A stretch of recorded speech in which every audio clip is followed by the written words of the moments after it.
ఆదికాండము 29వ అధ్యాయము. యాకోబు బయలుదేరి తూర్పు జనుల దేశమునకు వెళ్ళెను. అతడు చూచినప్పుడు పొలములో ఒక బావి కనబడెను. అక్కడ దాని యొద్ద గొర్రెల మందలు 3 పండుకొని ఉండెను. కాపరులు మందలకు ఆ బావి నీళ్లు పెట్టుదురు. ఒక పెద్ద రాయి ఆ బావి మీద మూత వేసి ఉండెను. అక్కడికి మందలన్నీ కూడి వచ్చినప్పుడు బావి మీద నుండి ఆ రాతిని పొర్లించి గొర్రెలకు నీళ్లు పెట్టి తిరిగి బావి మీది రాతిని దాని చోట నుంచుదురు. యాకోబు వారిని చూచి, అన్నలారా, మీరెక్కడి వారని అడుగగా వారు, మేము హారాను వారం అనిరి. అతడు, నాహోరు కుమారుడగు లాబానును మీరెరుగుదురా అని వారిని అడుగగా వారు ఎరుగుదుమనిరి. మరియు అతడు క్షేమముగా ఉన్నాడా అని అడుగగా వారు, క్షేమముగానే ఉన్నాడు. ఇదిగో అతని కుమార్తె అయిన రాహేలు గొర్రెల వెంట వచ్చుచున్నదని చెప్పిరి. అతడు, ఇదిగో ఇంకా చాలా ప్రొద్దు ఉన్నది, పశువులను పోగు చేయు వేళ కాలేదు, గొర్రెలకు నీళ్లు పెట్టి పోయి వాటిని మేపుడని చెప్పగా వారు, మందలన్నీ పోగు కాకమునుపు అది మా వలన కాదు, తరువాత బావి మీద నుండి రాయి పొర్లించుదురు, అప్పుడే మేము గొర్రెలకు నీళ్లు పెట్టుదుమనిరి. అతడు వారితో ఇంకా మాటలాడుచుండగా రాహేలు తన తండ్రి గొర్రెల మందను తోలుకొని వచ్చెను. ఆమె వాటిని మేపునది. యాకోబు తన తల్లి సహోదరుడైన లాబాను కుమార్తెయగు రాహేలును తన తల్లి సహోదరుడగు లాబాను గొర్రెలను చూచినప్పుడు అతడు దగ్గరకు వెళ్ళి బావి మీద నుండి రాతిని పొర్లించి తన తల్లి సహోదరుడగు లాబాను గొర్రెలకు నీళ్లు పెట్టెను. యాకోబు రాహేలును ముద్దు పెట్టుకొని ఎలుగెత్తి ఏడ్చెను. మరియు యాకోబు తాను ఆమె తండ్రి బంధువుడనియు రిబ్కా కుమారుడనియు రాహేలుతో చెప్పినప్పుడు ఆమె పరుగెత్తిపోయి తన తండ్రితో చెప్పెను. లాబాను తన సహోదరి కుమారుడైన యాకోబు సమాచారము వినినప్పుడు అతనిని ఎదుర్కొనుటకు పరుగెత్తుకొని వచ్చి అతని కౌగిలించి ముద్దు పెట్టుకొని తన ఇంటికి తోడుకొని పోయెను. అతడు ఈ సంగతులన్నీ లాబానుతో చెప్పెను. అప్పుడు లాబాను, నిజముగా నీవు నా ఎముకయు నా మాంసమునై ఉన్నావు అనెను. అతడు 1 నెల దినములు అతని యొద్ద నివసించిన తరువాత లాబాను, నీవు నా బంధువుడవైనందున ఊరకయే నాకు కొలువు చేసేదవా? నీకేమి జీతము కావలనో చెప్పుమని యాకోబును అడిగెను. లాబానుకి 2 కుమార్తెలుండిరి.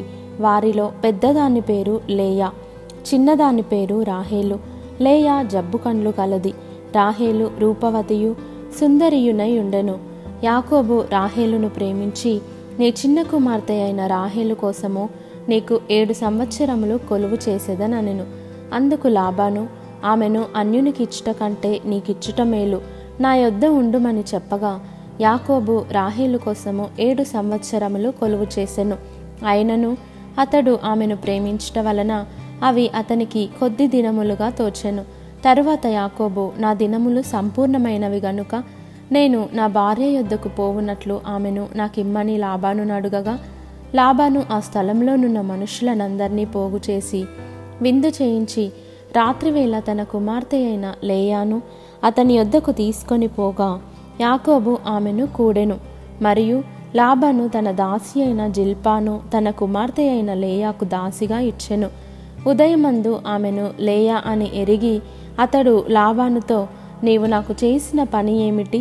రాహేలు కోసమే గదా నీకు కొలువు చేసి తిని, ఎందుకు నన్ను మోసపుచ్చితివనెను. అందుకు లాబాను, పెద్దదానికంటే ముందుగా చిన్నదానినిచ్చుట మా దేశ మర్యాద కాదు. ఈమె యొక్క వారము సంపూర్ణము చేయుము. నీవిక 7 సంవత్సరములు నాకు కొలువు చేసిన ఎడల అందుకై ఆమెను కూడా నీకిచ్చదమని చెప్పగా యాకోబు అలాగు చేసి ఆమె వారము సంపూర్తి అయిన తరువాత అతడు తన కుమార్తె అయిన రాహేలును అతనికి భార్యగా ఇచ్చెను. మరియు లాబాను తన దాసియగు బిల్హాను తన కుమార్తె అయిన రాహేలుకు దాసిగా ఇచ్చెను. యాకోబు రాహేలును కూడెను. మరియు అతడు లేయా కంటే రాహేలును బహుగా ప్రేమించి అతనికి మరి 7 ఏండ్లు కొలువు చేసెను. లేయా ద్వేషింపబడుట యెహోవా చూచి ఆమె గర్భము తెరిచెను. రాహేలు గొడ్రాలై ఉండెను. లేయా గర్భవతి అయి కుమారుని కని, యెహోవా నా శ్రమను చూచియున్నాడు గనుక నా పెనిమిటి నన్ను ప్రేమించును గదా అనుకొని అతనికి రూబేను అను పేరు పెట్టెను. ఆమె మరలా గర్భవతి అయి కుమారుని కని, నేను ద్వేషింపబడితినన్న సంగతి యెహోవా విన్నాడు గనుక ఇతని కూడా నాకు దయచేసిననుకొని అతనికి షిమ్యోను అను పేరు పెట్టెను. ఆమె మరల గర్భవతి అయి కుమారుని కని తుదకు ఈసారి నా పెనిమిటి నాతో హత్తుకొని ఉండును. అతనికి 3 కుమారులను కంటిననుకొనెను. అందుచేత అతనికి లేవి అను పేరు పెట్టెను. ఆమె మరల గర్భవతి అయి కుమారుని కని ఈసారి యెహోవాని స్తుతించెదననుకొని యూదా అను పేరు పెట్టెను. అప్పుడు ఆమెకు కానుపు ఉడిగెను.